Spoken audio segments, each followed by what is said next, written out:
After President Trump's latest withdrawal from the Paris Agreement and early in his new term as president, climate change discussions have slightly simmered down.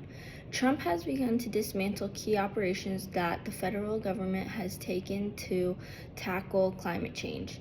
Now that it is slowly going away, what does this mean for the people and states still trying to combat our invisible enemy locally?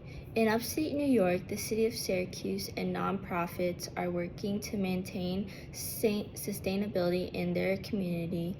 The city of Syracuse has taken initiative to tackle sustainability in the city. As an impoverished city, most of the houses are contaminated by lead through their pipes.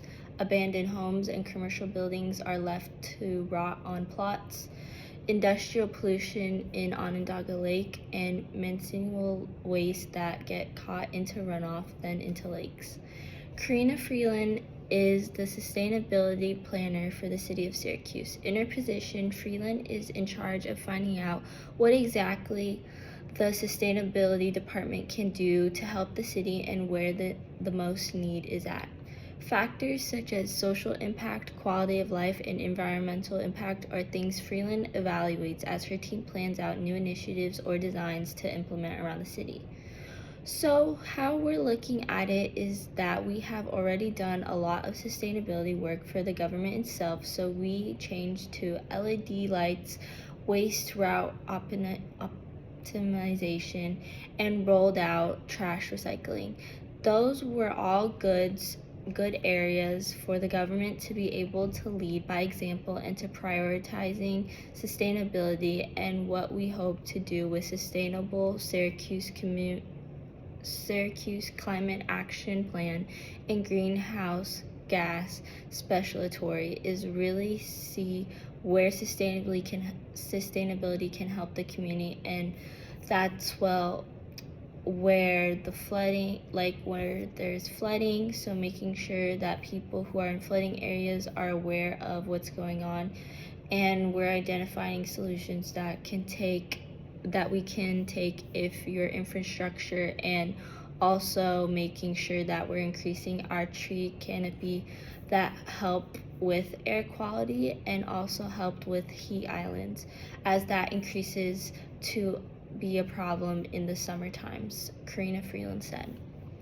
As the city of Syracuse begins to plan and implement new initiatives, nonprofits set the groundwork for them as they have been operating and working with the community on environmental issues. In Onondaga County, the Onondaga County Resource Recovery Agency, or known as ORCA, is in charge of overseeing all of the municipal waste and ensuring it gets from residents' homes to power plants where the waste is used to generate clean energy. As well as overseeing municipal waste, they do a lot of community outreach and educate residents about clean environmental practices that can be used in their everyday life, such as recycling and composting. Tammy Palmer, the Public Information Officer for ORCA, shares about the progress of ORCA and what an impact it has made in the past years, and how they continue to help the Onondaga community be more aware about municipal waste and its effect on the community through outreach, events, newsletters, and more. The other thing is we have a relatively low contamination rate for recycling, and that is because of a heavy public outreach effort. We focus a lot on education. That's a difficult task because recycling rules vary from one community to the next, so people in Onondaga County may hear about recycling rules in other counties or places and not realize that it's different from the ones that they have here. But there are a lot of factors that make recycling change from one community to the next. And so we do a lot of work to try to educate people in Onondaga County about what belongs in the recycling bin and what doesn't, and has led to a relatively low contamination rate, Tammy Palmer said. Recycling seems like a pretty straightforward process. You separate the cardboard, glass, paper, and anything with a recycle sticker from everything else. Simple, right? Except Palmer says that it isn't as straightforward as many think. Palmer describes an obstacle that Orca deals with a lot, which is extended producer responsibility for packaging. Palmer describes extended producer responsibility as one of the reasons it's so confusing for people when it comes to recycling is not only because the recycling rules vary depending where you live, but because there's so much packaging out there and it's all made all sorts of different materials, it is very hard to keep up with.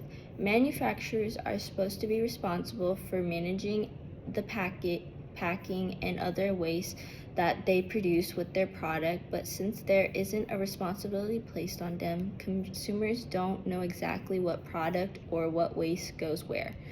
Palmer continues to say how there was an initiative or incentive for them to redesign their packaging in a way that makes it more recyclable and sustainable. And I think that one of the biggest hurdles is there's millions and millions of products that are on the market every day. And people at home and in different communities are stuck trying to figure out how to get rid of that material and what to do with it and if it's recyclable. And unless manufacturers have some responsibility in that process, it's going to continue to be a burden for communities like ours. The city of Syracuse and Orca both work in their respective places to help Syracuse and Onondaga County to become cleaner and more sustainable in hopes to improve the quality of life while mitigating the island effect and climate change that Onondaga experiences.